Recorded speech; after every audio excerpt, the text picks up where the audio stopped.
अस्सलामुअलैकुम। ये सब्ज़ हिलाली परचम जो हमारी आन बान और शान है, हम मना रहे हैं आपके साथ अपना जश्न वीक, जश्न आज़ादी वीक। और मैं भी यही सोच रही थी, इसका सब्ज़ रंग जितना हम इसकी तरफ देखते हैं और ये हमारी छतों पे, हमारे घरों पे और हमारी नज़रों के सामने जब होता है तो एक अजीब ताज़गी का एहसास होता है, ज़िंदगी का एहसास होता है। और इसका जो हिलाल है, जो चाँद और सितारा है, इसके चमकने की जो निशानियां हैं वो इस बात की आस और उम्मीद है कि ये इसी तरह रहेगा तो हमारी ज़िंदगियां भी ऐसे ही चमकती रहेंगी, दमकती रहेंगी। तो ये पाक परवरदिगार हमारे इस परचम को सदा बुलंद रखे, सदा सलामत रखे, हमारे मुल्क को कोई दुश्मन की आंख उसकी तरफ देख ना सके। मेरे बहादुर जवान जो कि बॉर्डर्स पे, घरों के अंदर, घरों से बाहर, हर जगह हमारी हिफाजतों के लिए बैठे हैं, रब ताला उनकी हिफाजत फरमाए और उनकी इस जो कोशिश है, जो उनका जज्बा है, उसको इसी तरह कायम और दायम रखे, क्योंकि उनके होने से कोई मैली नज़र से हमारे मुल्क की तरफ नहीं देख सकता। और ये मैं खाली जवानों की बात नहीं कर रही, अपनी पाक अफवाज की बात नहीं कर रही, मैं अपने रेंजर्स की बात नहीं कर रही, पुलिस की बात नहीं कर रही, ट्रैफिक पुलिस की बात नहीं, मैं हर उस बंदे की बात कर रही हूँ, हर उस लड़के की बात कर रही हूँ जो वक्त आने पे अपने मुल्क के लिए इसी तरह खड़ा होता है। हर उस लड़की की बात, क्योंकि अब लड़कियाँ किसी से पीछे नहीं हैं, हम भी सफ़े अव्वल पे खड़े होकर मुकाबला कर सकते हैं हर उस मैली नज़र का जो हमारे मुल्क की तरफ उठेगी। तो ये इस बात की निशानी है और पाक परवरदिगार ये इसी तरह जज्बा कायम रखे। और यही वो जज्बा है जो हमारी जीत है, यही वो जज्बा है जो हमारे दुश्मनों को हरा देता है। यार ये इनके पास ऐसी क्या चीज़ है, ये क्या करते हैं। तो मैं चाहूँगी कि आप सब लोग जश्न आज़ादी जब मनाएं, ये मेरी ख्वाहिश है, मैं अपने घर में करती हूँ, तो पुरानी तमाम दास्तानों का जिक्र करें, अपने घरों के अंदर बात करें कि कैसे हुआ, कब हुआ, कहाँ हुआ। जहाँ अपने घरों की बच्चियाँ उन्हें नहीं मिल रही थी, वहाँ उन्हीं लोगों ने दूसरों की बच्चियों को बचाने की कोशिश की है। तो ये जो जज्बा है ये आज भी कायम और दायम है। जब लोग लुटे हुए काफ़िले पाकिस्तान के अंदर एंटर हुए थे तो लोगों ने अपने घरों में भूखे बैठे हुए बच्चों की तरफ नहीं देखा था, ये देखा था कि हमारे लोग आए हैं, अपने वतन आए हैं। तो वो जज्बा आज भी कायम है। लोग उस पर जितनी मर्जी धूल डालते रहें कि वो दब जाए, ऐसा हो नहीं सकता। वक्त आने पे पाकिस्तानियों ने हमेशा ये बताया है कि हम सिर्फ पाकिस्तानी हैं और हम सब एक साथ हैं। यहाँ पर अक़लियती जमातें भी हैं जो कि एक पाकिस्तानी होने का पूरा मुजाहरा करती हैं। उस टाइम वो कुछ नहीं देखती, कोई कहते हैं मज़हब, कोई बाउंड्रीज़ वहाँ मौजूद नहीं होती। हर चीज़ वैसी की वैसी है कि जी ये मुल्क मेरा है और मेरा ही रहेगा। इसलिए मैं आपसे कहूँगी कि आप अपना जज्बा अपने बच्चों के अंदर ट्रांसफ़र ज़रूर कीजिए। और आज हम आपको बताएंगे कि हम पाकिस्तान डे पे कैसी टेबल सेटिंग करेंगे। तो देखते हैं हमारी जो आज की शेफ़ हैं, जो आज की बेकर हैं, समीना उनका नाम है, बर्सल बेकर से हैं और वो हमारे लिए बहुत सारी चीज़ें लेकर आई हैं। लेकिन आपने आज के दिन टीवी स्विच नहीं करना, कोई चैनल स्विच नहीं करना, रहना है हमारे साथ, क्योंकि एक बड़ी ख़ास बात आप लोगों के साथ शेयर करनी है। तो अस्सलाम वालेकुम समीना, कैसी हैं? वालेकुम अस्सलाम, अल्हम्दुलिल्लाह मैं ठीक हूँ, आप सुनाएं? अल्लाह का शुक्र, बिल्कुल खैरियत से। आप बताएं क्या बनाना बता रही हैं आज हमें? आज मैं बना रही हूँ मॉइस्ट चॉकलेट कपकेक्स, जो मेरी नज़र में सबसे इजी रेसिपी है। अच्छा, ओके। क्योंकि अक्सर रेसिपीज़ ऐसी होती है इसमें एग बीट करना पड़ता है, सही से बीट नहीं होता तो ख़राब हो जाती है रेसिपी। लोग जो बिगिनर्स होते हैं स्पेशली उनको बहुत प्रॉब्लम होती है। तो इसमें वो नहीं चक्कर है? इसमें कुछ नहीं करना, ये 2 स्टेज मेथड है। आपने सब चीज़ें डालनी है, मिक्स करनी है और बेक करना है। अच्छा, इसमें खाली हम ये जो कपकेक्स हैं, कपकेक्स ही बना सकते हैं या इसी से केक भी बना? नहीं, इससे आप केक भी बना सकते हैं, कोई ऐसा। अच्छा, ओके, ये तो मुझे तो बताएं, क्योंकि मैं तो पहले एग वाइट बीट करती हूँ, फिर वो सारी चीज़ें मिक्स होती हैं। नहीं, इसमें ऐसा कुछ नहीं है। आपने बस ड्राई इंग्रेडिएंट्स अलग करने हैं और वेट अलग करने हैं, उनको एक साथ कंबाइन करना है और मिक्स करके अच्छी तरह आपने बेक कर लेना है। अच्छा, तो आपका रिजल्ट बहुत अच्छा ऐसे है। ठीक है, आप बिस्मिल्लाह करें जी। इसके लिए हमें सबसे पहले 1 कप शुगर चाहिए। ओके। हम 1 कप शुगर लेंगे। अच्छा, मैं देख रही हूँ शुगर भी आपने पीसी नहीं है? नहीं, हम यही लेंगे। ये इसलिए तो इजी रेसिपी है कि हमें कुछ मेहनत ज़्यादा नहीं करनी इसमें। ओके। हम इसमें 1 कप शुगर लेंगे और इसके अंदर ऑयल डालेंगे। ये 1/2 कप ऑयल है। अच्छा। हाफ कप ऑयल लेंगे और 1 एग, ओनली 1 एग से हम ऑलमोस्ट 15 कप केक्स बना सकते हैं। कितना में आता है ये? 1 कप।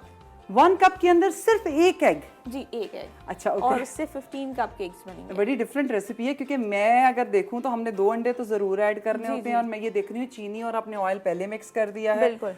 तो काफी डिफरेंट है। बनाएं। अब इसके अंदर हम कोको पाउडर डालेंगे। 1/3 कप हमारे पास कोको पाउडर है, हम वो इसके अंदर मिक्स कर देंगे। ठीक है। ये मेरे पास बेकिंग पाउडर है 1 टीस्पून। ठीक। ओनली 1 टीस्पून इनफ है। ये अच्छा, बेकिंग पाउडर है, नॉट मीठा बेकिंग सोडा? सोडा नहीं। सही है। ये 1 कप मैदा है, इसको मैं छाना ये अच्छा, जितना स्विफ्ट करेंगे आप, जितना मैदे को छान लेंगे वो जितना हल्का हो जाएगा उतना अच्छा, और अगर उसके अंदर बेकिंग पाउडर मिक्स करके छाना है तो वो अच्छा रहता तो वो है। ज़्यादा अच्छा लेकिन ये है कि ये जो रेसिपी बता रही है तो बस उन्होंने मैदा छान के रखा। बिल्कुल। और ये एग है। Very easy recipe. हाँ, सॉरी, कोई बात नहीं। बस अब इसके अंदर हमें नए किचन में तो समीना, किसी और के किचन के अंदर तो पहली रोटी, मैं कहती होती है तवे पे पहली रोटी भी नहीं डलती है बड़े बड़े माहिर इंसान से। क्योंकि आपका हाथ नहीं बढ़ रहा होता। जी। बस अब इसके अंदर हाफ कप हमें मिल्क और डालना है। मिल्क अभी मैं डालती हूँ और इसको मिक्स करके हमें बेक करने रख देना है। अच्छा, और अच्छा हम बस इसको सादा मिक्स करेंगे, आप बीटर से भी बीट करेंगे? नहीं, बीटर से भी नहीं करेंगे। जो हैंड विस्क होता है ना, हम बस उससे मिक्स करेंगे। शुगर डिसॉल्व खुद ही हो जाएगी। ये तो बढ़िया है, हम लोग तो इतनी देर तक मिक्स करते हैं। जी, आपको मिक्स। अच्छा, ओके। इन्होंने डाला सबसे पहले 1 कप चीनी और उसके अंदर हाफ कप ऑयल। जी, half cup oil. And then उसके अंदर इन्होंने ऐड किया 1 कप कोको पाउडर। नहीं, 1/3 cup. 1/3 cup cocoa powder and 1 cup मैदा।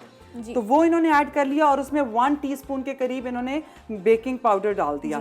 ये डालने के बाद अभी इन्होंने चम्मच नहीं चलाया, हर चीज अपनी अपनी लेयर के अंदर है। और अब इसके अंदर इन्होंने एक अंडा तोड़ दिया, और ये कह रही है सिर्फ हैंड विस्क करेंगे, कोई चीज करने की जरूरत नहीं है। नॉर्मली मैं बताती होती हूँ कि अगर आपने एग व्हाइट को बीट करना है तो कांस्टेंट एक गो के अंदर 114 आपको वो करने पड़ते हैं, स्ट्रोक्स देने पड़ते हैं। और इफ इन केस आप रुक जाते हैं तो आपको दोबारा देने पड़ते हैं। बिल्कुल। क्योंकि जब मेरे पास हैंड विस्क मतलब बीटर वगैरह नहीं थे तो I used to do that ना। जी। तो वो ये था। लेकिन ये कि ये बड़ी इजी रेसिपी है। अच्छा, आप इसे मिक्स कर लें और फिर उसके बाद आप इसको मोल्ड में डाल लेंगे। और ये इन्होंने मोल्ड्स रेडी किया। अच्छा, बेक करने के लिए फिर आप इसमें डाल देंगी?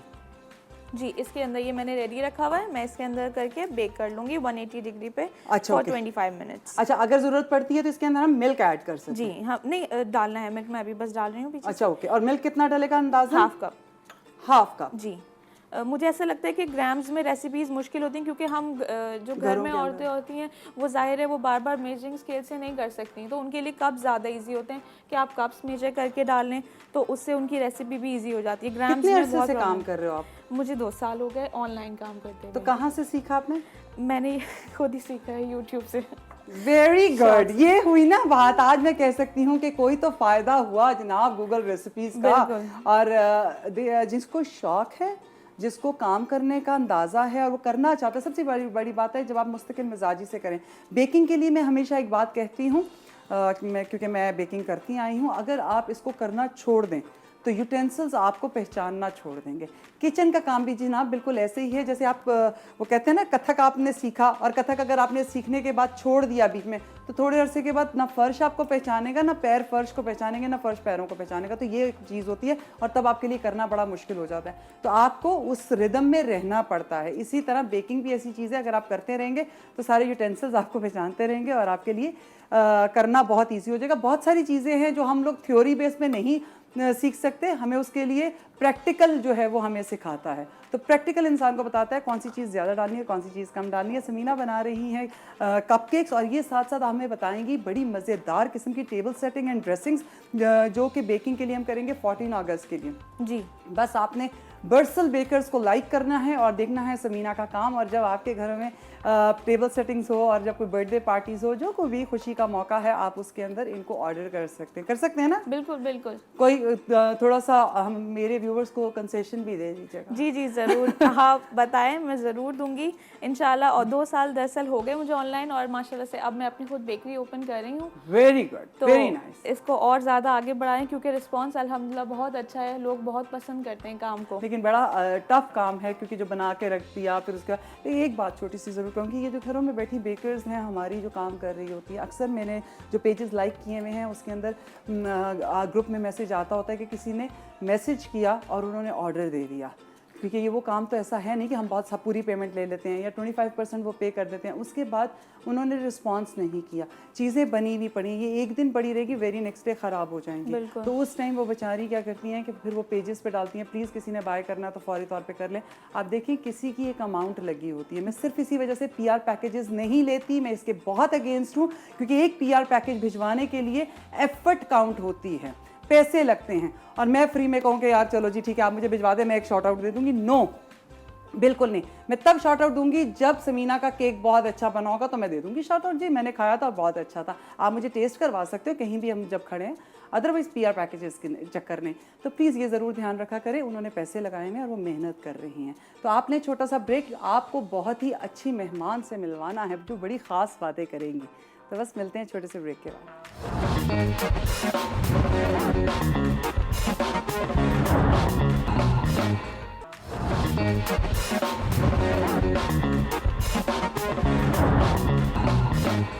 जी जनाब, हम आपको वेलकम कहते हैं अपने शो में आफ्टर द ब्रेक। और मैंने आपसे जैसे बात की कि जश्न आज़ादी मनानी है, लेकिन हमने अपने घर में से ही तैयारियां करनी हैं, जो चीज़ें हमारे पास घर में अवेलेबल हैं हम उन्हीं के साथ ये सारी चीज़ें करेंगी।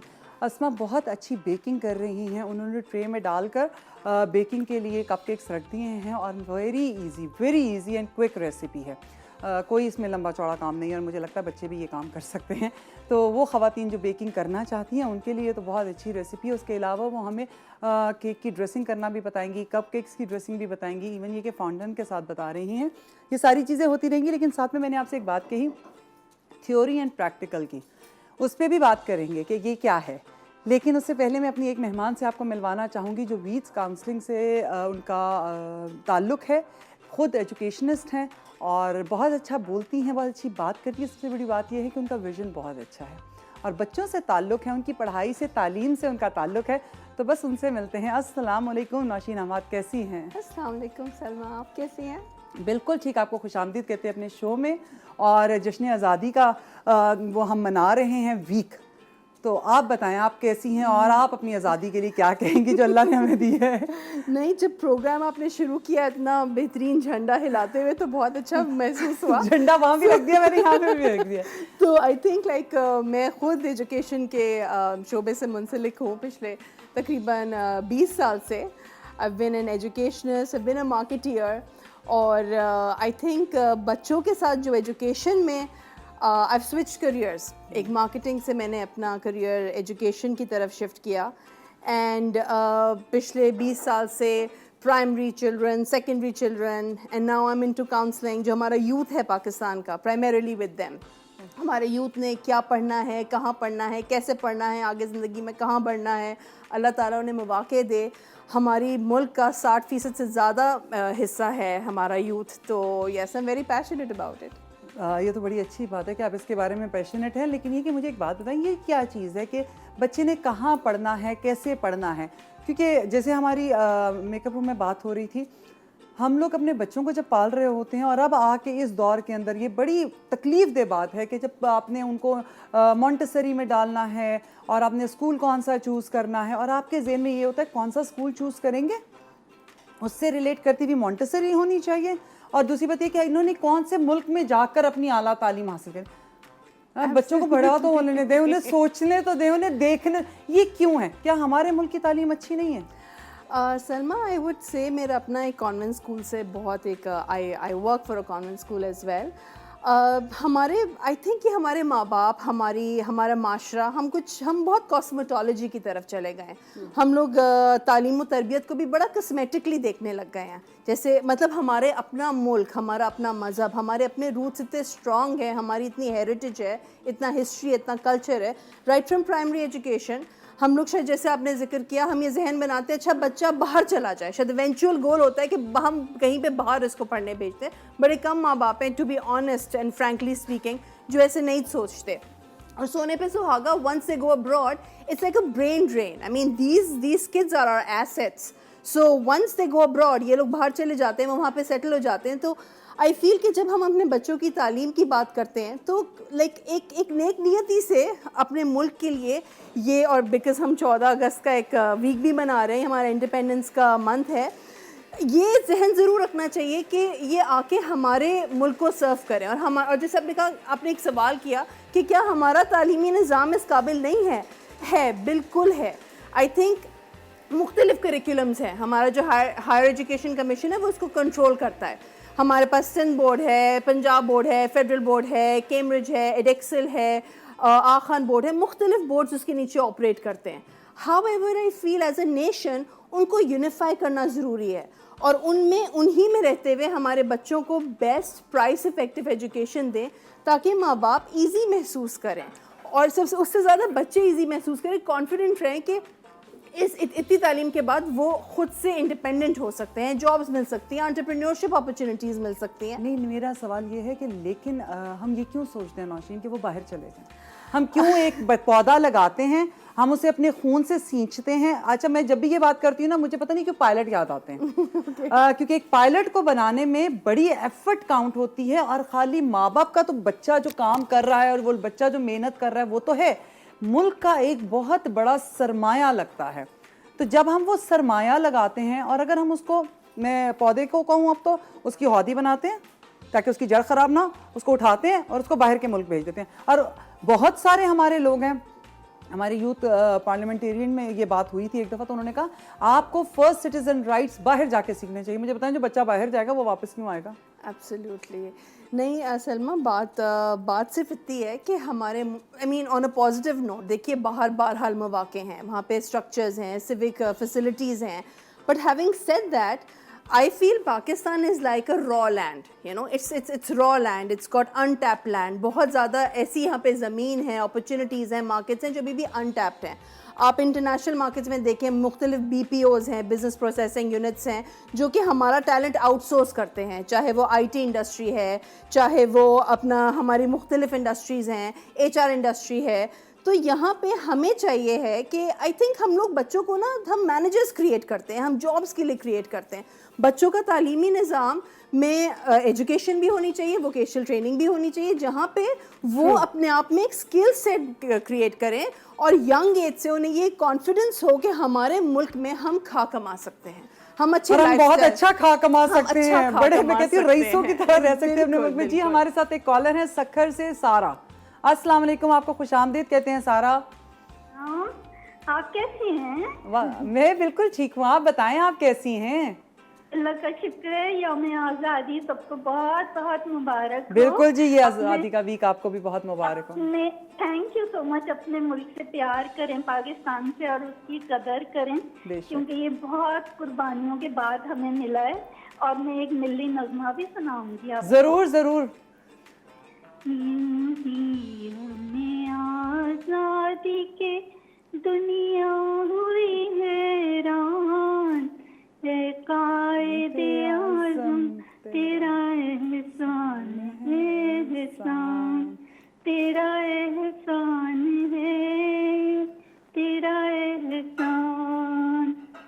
हर सिमत मुसलमानों पे छाई थी तबाही, मुल्क अपना था गैरों के हाथों में थी शाही, ऐसे में उठा दीन मोहम्मद का सिपाही, इस्लाम का झंडा लिए आया सरे मैदान, है कायदे आज़म तेरा एहसान है, एहसान बहुत तेरा एहसान है, तेरा एहसान। बहुत बहुत शुक्रिया, बहुत बहुत शुक्रिया सारा। दिल कर रहा था कि सुनते ही चले जाएं। बहुत खूबसूरत आवाज़ है और बहुत दिल से आपने ये जो मिली नगमा है पढ़ा है। अल्लाह पाक आपको इसका अजर दे। लेकिन ये है कि ये आवाज़ जो है ना वाकई मेरे दिल को छुई है, तो हो तो कि बाकी सबके दिलों को भी छुई। और बिल्कुल कायदे आज़म का बहुत एहसान है, उन तमाम सिपाहियों का, उन तमाम लोगों का जिन्होंने अपने लीडर का साथ दिया और उनकी एक आवाज़ पे लब्बैक कहा, उन सब का हम सब पर बहुत बड़ा एहसान है और ये एहसान हमें चुकाना है। हम वैसे तो हम मर के भी नहीं चुका सकते, लेकिन फिर भी कोशिश ज़रूर करेंगे। आपने एक छोटा सा ब्रेक और मिलते हैं ब्रेक के बाद।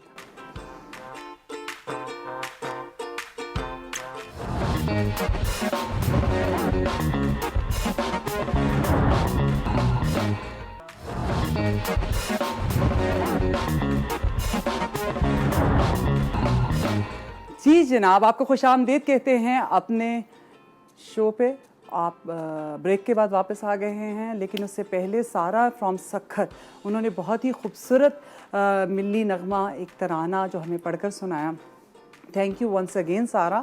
और हमारी जो बहुत ही खूबसूरत सी प्यारी सी बेकर हैं, उन्होंने हमारे लिए कप के जो हैं वो बिल्कुल जनाब तैयार कर लिए हैं। अगर आप एक शॉट दिखा दें। अस्मा, आपने ये क्या बनाया स्टिक्स पे, इसमें क्या चीज़ है?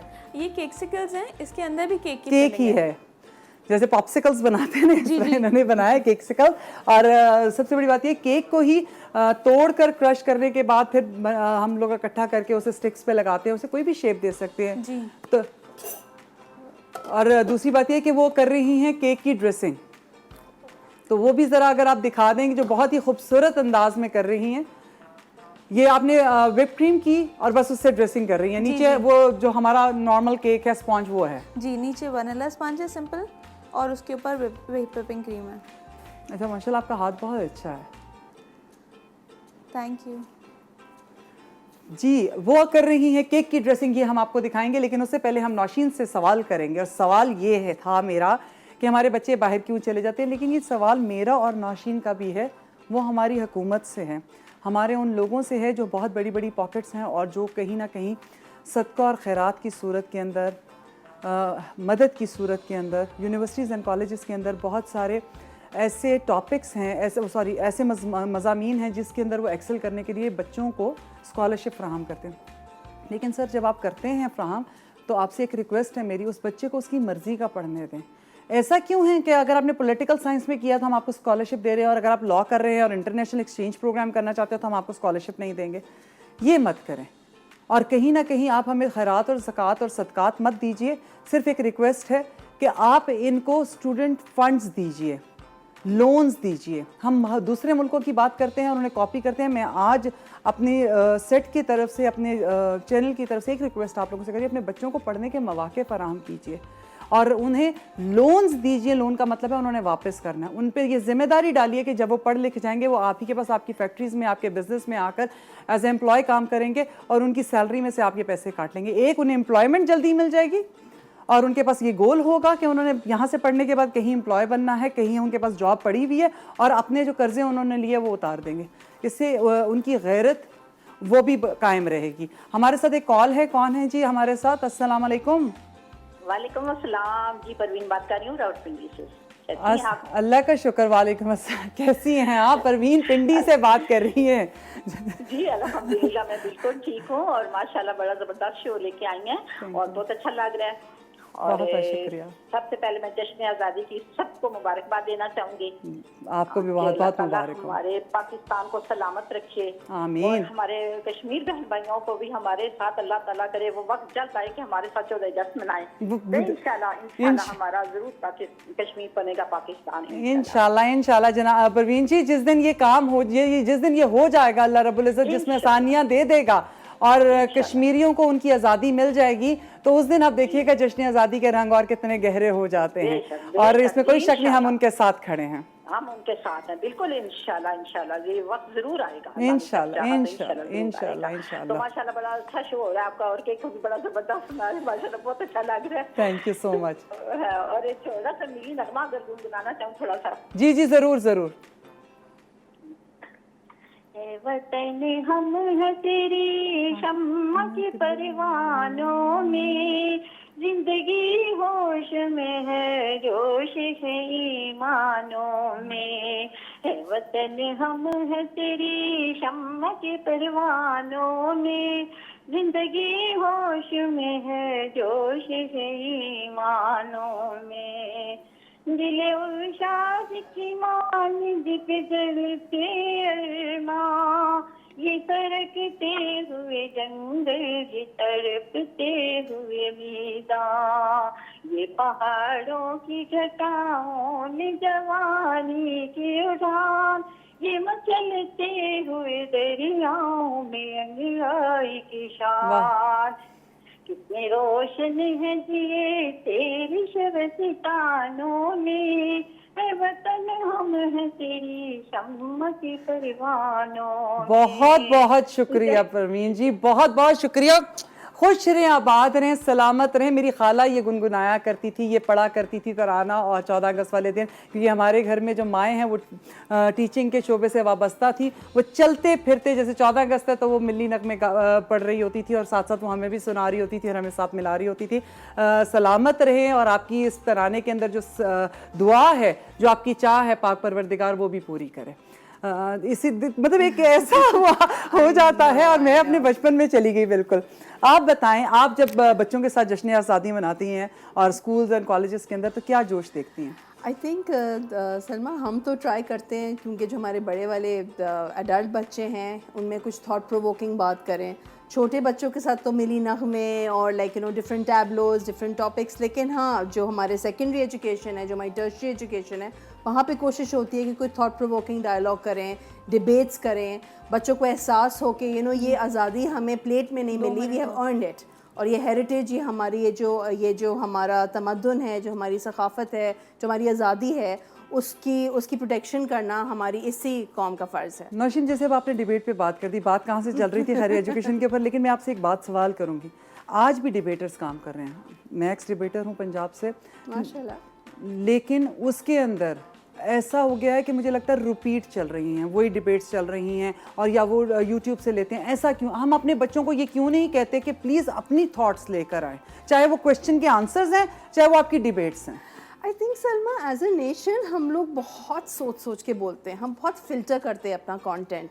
हमें वो सोच की आज़ादी हम कहते तो हैं, लेकिन हम सोच पे ही देखें ना, जब बच्चों की सोशलाइजेशन हो रही होती है कि नहीं ऐसे नहीं सोचो, वो क्या कहेगा। हम जब स्कूल कॉलेजेस जाते हैं, इस स्कूल में जाओ, यहाँ जाओ, ये इस पे ज़रा टैबू नहीं है, ये ज़्यादा सोशल है, ये ज़्यादा फैशनेबल है। तो एक जो बेसिक थॉट प्रोसेस है हमारे बच्चों का बहुत गार्डेड है।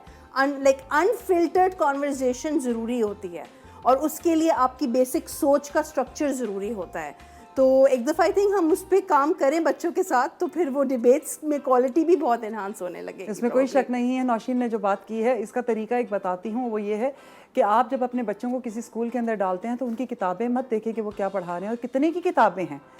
ये मुकाबला मत कीजिए, ये देखिए कि वहाँ की टीचर्स आपसे बात करती हैं, किस अंदाज में बात करती हैं, और क्या आपको उनकी बात जो आपके दिल को छूती है, क्या आप अपने बच्चे की किरदार साजी के लिए उनको चुनते हैं? क्योंकि जितना वक्त वो घर में देते हैं उससे ज़्यादा वक्त वो स्कूल के अंदर दे रहे होते हैं। टीचर की शख्सियत का बड़ा असर है आपके बच्चों के ऊपर। और मैंने एक बात और सीखी, अगर मेरा बच्चा लॉ कर रहा है तो वो बैठकर मुझे लॉ पढ़ा रहा है, उसके पढ़ाने के अंदाज से मैं बता सकती हूँ कि इसमें वो किस चीज़ से गुजर रहा है। तो क्या आप इतना क्लोज होते हैं अपने बच्चों के? हमारा जो मुल्क है, आज हम आज़ादी की बात कर रहे हैं, हमारा मुल्क इन नन्हे ममारों के हाथों में है। और मैं बड़े फ़ख्र से कहती हूँ कि मेरी जो नई नस्ल है, जो पाकिस्तान की नई नस्ल है, अल्लाह ताला इसको सलामत रखे और अपनी चीज़ों पर कायम रखे। बहुत समझदार हैं, बस इनको जो रास्ते इन्होंने चुने हैं उसमें उनके बच्चे बड़ों का साथ मिलता चला जाए। तेर मेर बिल्कुल ना, बिल्कुल जी। मेरी शेफ़ ने केक बना लिया, ले आइए केक हम देख लें जी। अस्मा, हमारे पास टाइम बड़ा कम है और चीज़ें बहुत ज़्यादा है। आज मिली नगमों ने हमें काफ़ी ज़्यादा हद तक, वो कहते हैं ना, जज्बाती वाली चीज़ें आ गई है। थोड़ा सा इधर साइड पे रख दीजिए, थैंक यू। बहुत खूबसूरत, बैठिए। आप देखिए अस्मा ने कितनी जल्दी केक की ड्रेसिंग की है और माशाल्लाह बहुत अच्छी की है। तो यही वो चंद एक चीज़ें हैं जिसके साथ आप अपनी टेबल्स को सेट कर सकते हैं और डेकोरेशन कर सकते हैं। Thank you so much Asma, it's look really lovely. जी जी बिल्कुल। यस सलमा, जैसे यू नो हाउ शी मतलब कितनी खूबसूरती से इन्होंने, you know she mention she is a baker, और इतना खूबसूरत इन्होंने केक की प्रेजेंटेशन की है।